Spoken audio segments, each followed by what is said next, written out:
তো আগের পর্বে তোমরা দেখলে যে আমরা সন্ধ্যাবেলায় আগের দিন স্নান টান করছিলাম হরিদ্বারে। তো স্নান টান করে খাওয়া দাওয়া করে সেদিন আমরা এসে রুমে ঘুমিয়ে যাই, কারণ আমাদেরকে সকাল সকাল উঠতে হতো। আমরা যাবো সোনপ্রয়াগ। তো আমরা ভোর ভোরে উঠে পড়েছি এবং সবাই রেডিও হয়ে গেছি, কারণ আমাদের গাড়ি চলে আসবে, এরপর আমরা যাবো এবং সোজা সোনপ্রয়াগ। আর বেরোতেই দেখি যে আমাদেরকে নিয়ে যাওয়ার জন্য বাইরে কালো একটা থার দাঁড়িয়ে আছে। তোমরা হয়তো ভাববে যে গাড়ি আমাদের হোটেলের বাইরে দাঁড়িয়ে থাকার পর আমরা হেঁটে হেঁটে যাচ্ছিলাম কেন। গাড়ি তো দাঁড়িয়েছিল, উঠতেও যাচ্ছিলাম, কিন্তু যে গাড়ির আসল মালিক সে কাঁচা কাঁচা দুটো খিস্তি দেয় এবং আমরাকে তাড়িয়ে দেয়, দিয়ে আমরা চলে যাই আমাদের আসল গাড়ির কাছে। এটা হচ্ছে আমাদের গাড়ি, যেটাই করে আমরা এখন 5 দিন যাবো।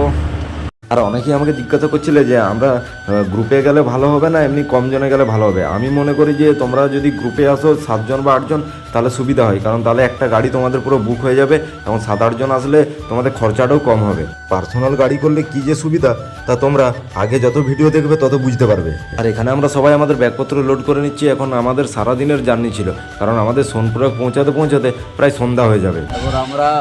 এরপর আমরা এখান থেকে সোজা যাবো সোনপ্রয়াগ। সেই ভাষাটা ইংলিশ বাংলা মিলানা, ওইটা বলতে হবে। ওয়েদার ইজ দমে খারাপ, মানে বৃষ্টি ইজ কামিং যখন তখন। এই জন্য ড্রাইভারদা আমাদের ব্যাগপত্র কভারিং ইন নীল তিরপল। ব্যাগপত্র যদি তিরপল চাপা না দেওয়া হয়, ওয়েদার যা ছিল আমাদের ব্যাগগুলো পুরো লেবু দিয়া ঝপঝপ আলুর চপ হয়ে যেত। अबे साले ভাই আপনার নাম কে? আর আমরা যাচ্ছি এখন মনোজদার সাথে। মনোজদা আমাদেরকে লিড করে নিয়ে যাচ্ছে।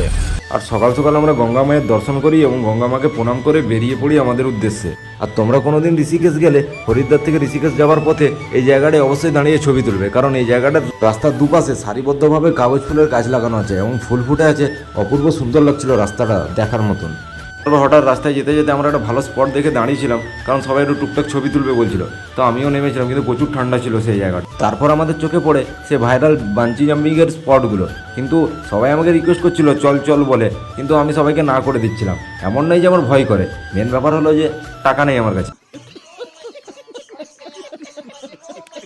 বাঞ্জি জাম্পিং করতে বেশি নয়, এক একজনের মাত্র 4,000 টাকা করে নিচ্ছিল।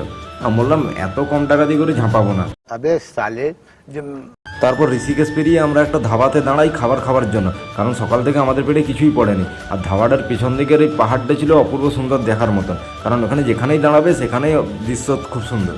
আর এখানে তুমি পুরো স্টেটটাই ভেজ পাবে, নন ভেজের কোনো গল্পই নেই। তো আমরা সকাল সকাল ম্যাগি ও আলু পরোটা অর্ডার দিয়েছিলাম। আর আমাদের হিরোগুলো গাড়ি থেকে নেমে না নেমেই সব ছবি তুলতে চলে গেছিলো। এক একজনের সোয়াগ দেখছে তো। তারপর চলে আসে আমাদের আলু পরোটা, তার উপর বাটার। আর আলু পরোটাগুলো 50 টাকা করে নিতে পারছিল, কিন্তু অনেকটাই বড় ছিল আর খেতে খুব দারুণ ছিল। পাহাড়ে যাবো ম্যাগি খাবো না তা কখনো হতে পারে? আর যদি নাই খেলাম তাহলে ব্যাপারটা তো ওরকম দাঁড়িয়ে গেল না যে ভাতের পর পান বা বিড়ি না খাওয়া। মাস্টার শেফ বিপুল দা আমাদের আলু পরোটার রিভিউ দিচ্ছিল। কেমন লাগছে তো চা ম্যাগি পরোটা এখানের? কেমন লাগছে? তারপর আমরা সবাই গান চালিয়ে গানগুলো 14 গোষ্ঠী উদ্ধার করে দিচ্ছিলাম আমাদের বাঁশের মতন গলাগুলো নিয়ে।